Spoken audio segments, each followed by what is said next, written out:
Hello, hello. Welcome to a special evening edition of Ask Me Monday. I am Vickie Howell, and we're all hanging out a little bit later than usual. I was actually on a plane back from Orlando. I was at a friend's wedding reception, so during our normal time. So I'm happy to be here with you this evening.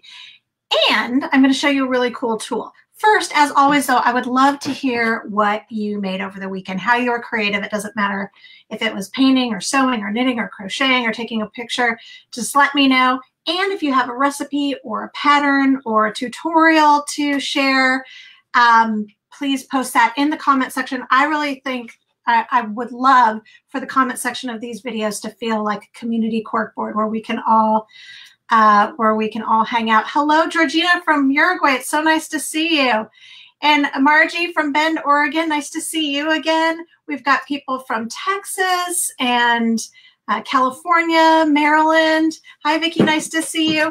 So what I was working on over the weekend while I was flying was, so I just finished up a really big project. I just finished up writing my next book. And after I do that, I tend to want to treat myself to a really large project to knit, which I probably realistically will never actually have time to make, but it's just part of my process. So I did get enough yarn. I went to Hill Country Weavers, which is my local yarn store, and I got a bunch of Brooklyn Tweed Query. And I'm making this, you're not gonna be able to tell what it is. I did start and I made some progress on the plane.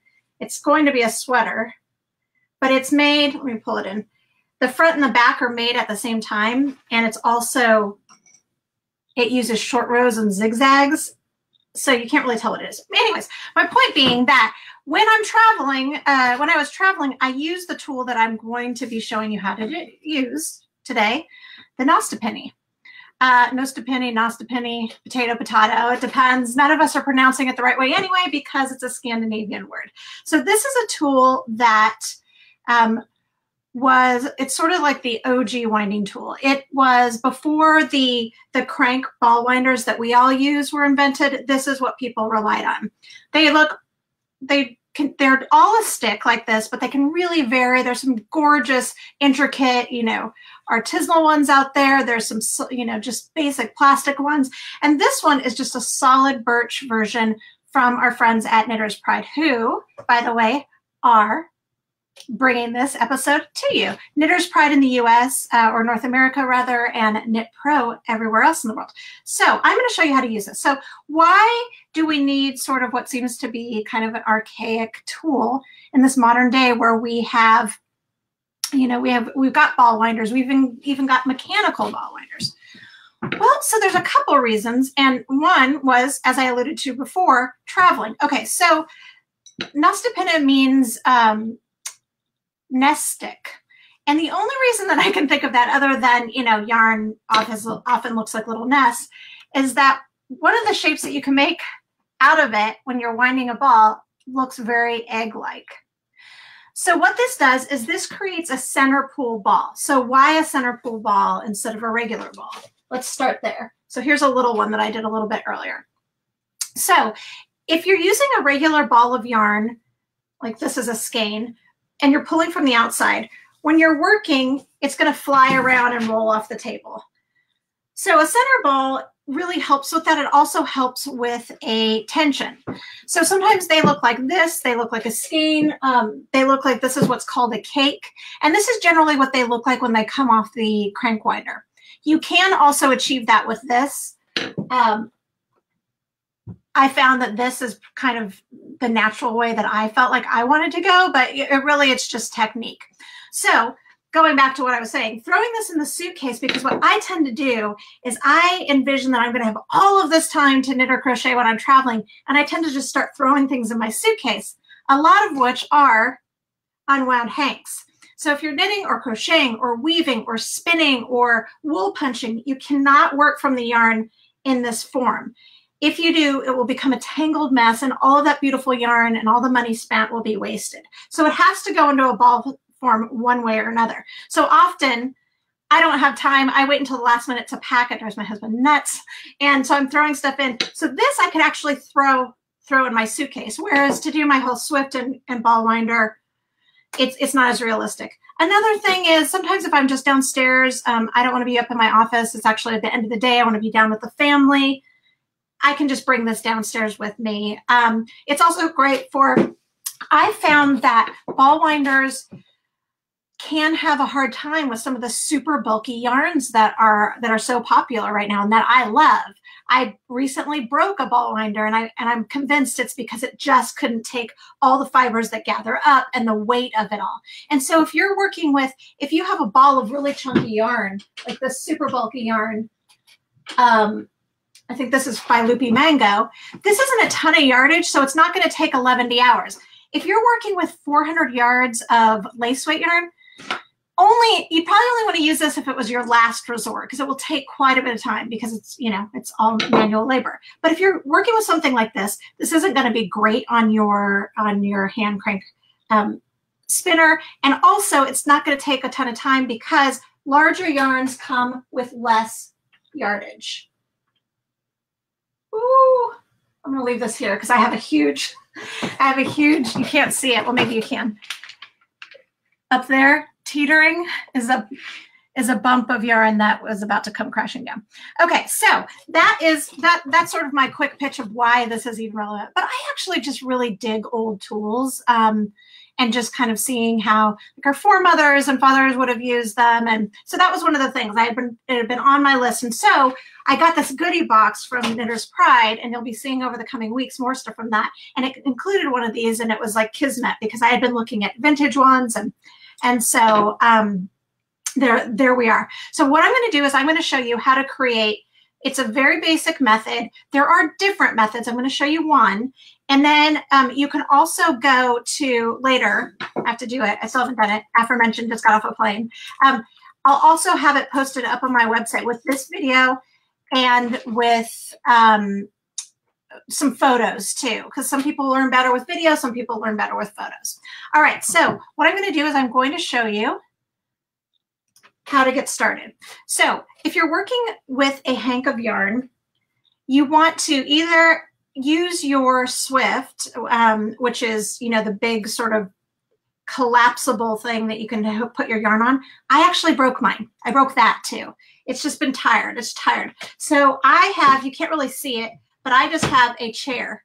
So you just want to make sure that you throw the yarn over something or have somebody put their hands out old school style, some way for it to not go crazy and get tangled. So you want to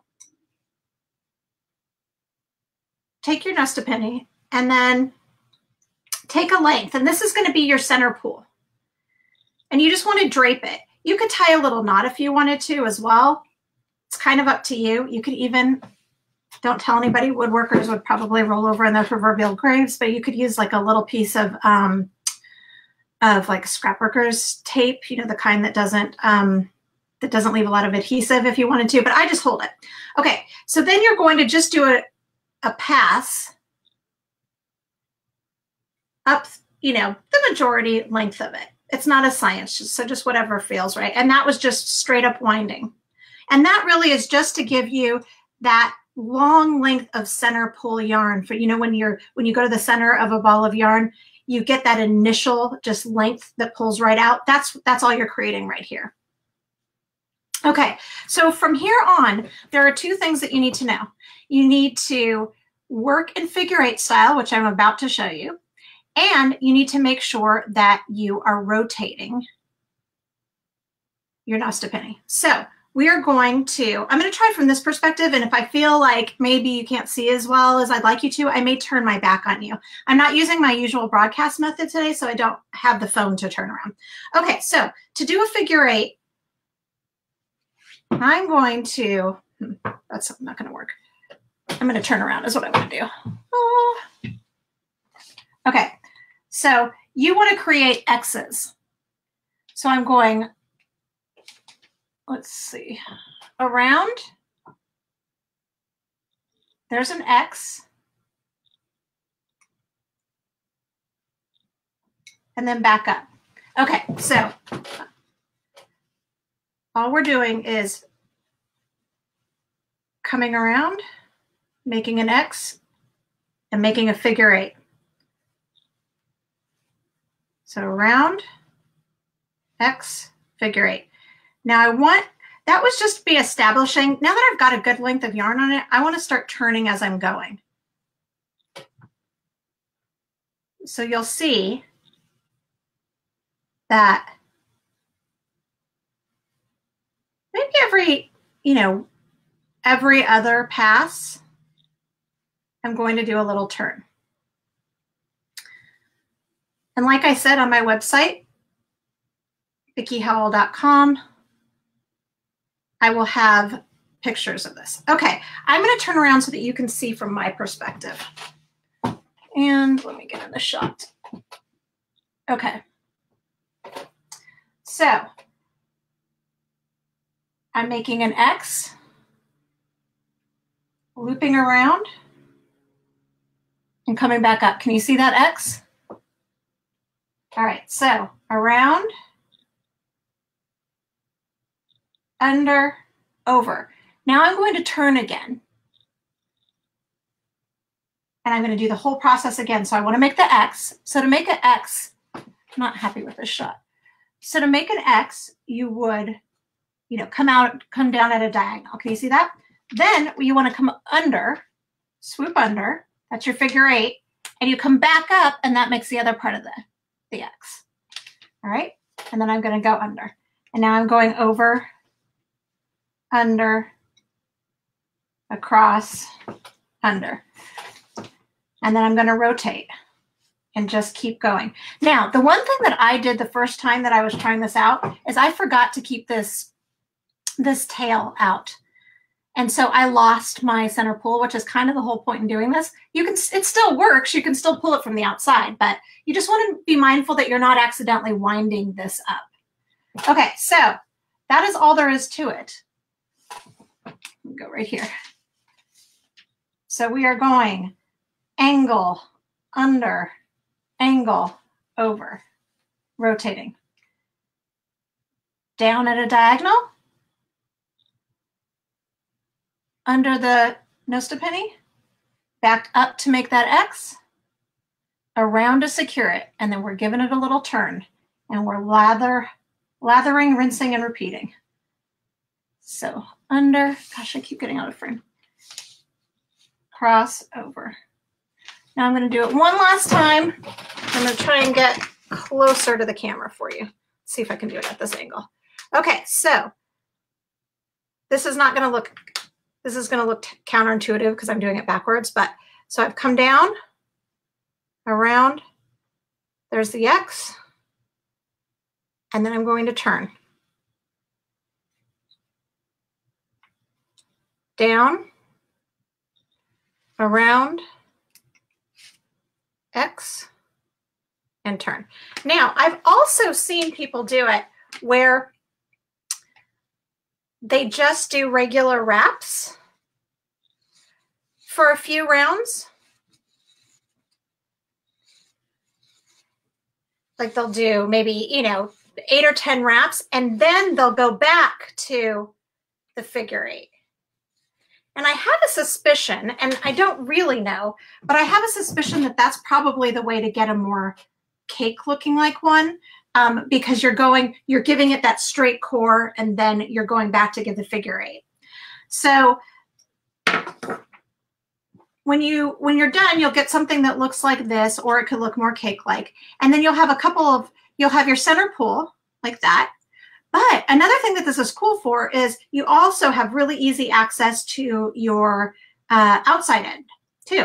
So if you're working on a project where you need to double strand, you don't have to have 2 hanks. You can easily pull from both ends of this, and it's really, really easy. All right, I'm going to scroll through really quickly and see if there are any questions. Let's see. Nancy says, I think with practice this could work. There aren't any buttons. True. I agree with you. Ray says that she got one for Christmas for her girlfriend and they didn't know how to use it. So great. So I hope this was helpful. Here's the thing. I'm trying to, keep up with technology. For what I do, what I love about Be Live, which I'm using now, is that I can show your comments and I can, you know, throw things up for graphics for you to see. But I don't enjoy that I can't take the camera and put it over my hands the way that I like. And so that's what we're playing with. So thanks for experimenting. And I may go over to Instagram TV, my IGTV, or maybe stories and give you that hand view just because I like. And just so you know, we're talking about Nostepinne. You can look it up as well. There is the spelling. Okay, let's see. It looks like everyone is just talking about what they are making, so that's great. So this is good. So keep in mind, this is a great tool to have and collect. You can collect different ones. You can display them in your house. This one is by Knitter's Pride. It's really affordable. It's beautiful wood, and it's really the spindle design. This kind of reminds me of like the old Jenny Lind beds.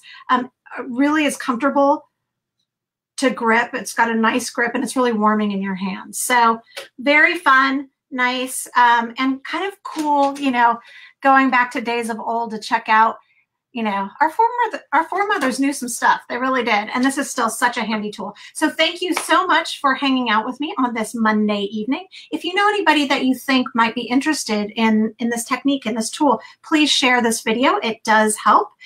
Don't forget to follow me on Instagram. I post a lot more personal stuff in the stories, not too much stuff, but I'm doing a lot more. I'm starting to do some tutorials there. I'm playing around with IGTV. So I would love it if you'd follow me over there as well. And I will probably put up an overhands video up there because I want to make sure that you've got all of it. I will see you next week for another edition of Ask Me Monday. If there is something that you would like to learn, specifically, I have some tools in the knitting crochet realm, either or. So if there's something that you would like to learn, please put it in the comments section and it may get chosen for a topic for either next week or a future episode of Ask Me Monday. If you have not seen this show before, guess what? You're about to binge watch because there are 108 other episodes, I believe. We have been doing this for 3 years. All you need to do is go to my Facebook page, which is just /Vickie Howell, and click on videos, and you'll see the Ask Me Monday playlist. You can also find most of them in a playlist on my YouTube channel, which is also Vickie Howell. Alrighty, well, I'm going to go back to crafting myself. Thank you, as always, for spending a little time with me, starting your week out crafty style. Please don't forget to take a few minutes to be creative. Fill that crafty well, friends. Okay, until next time, take care. Bye.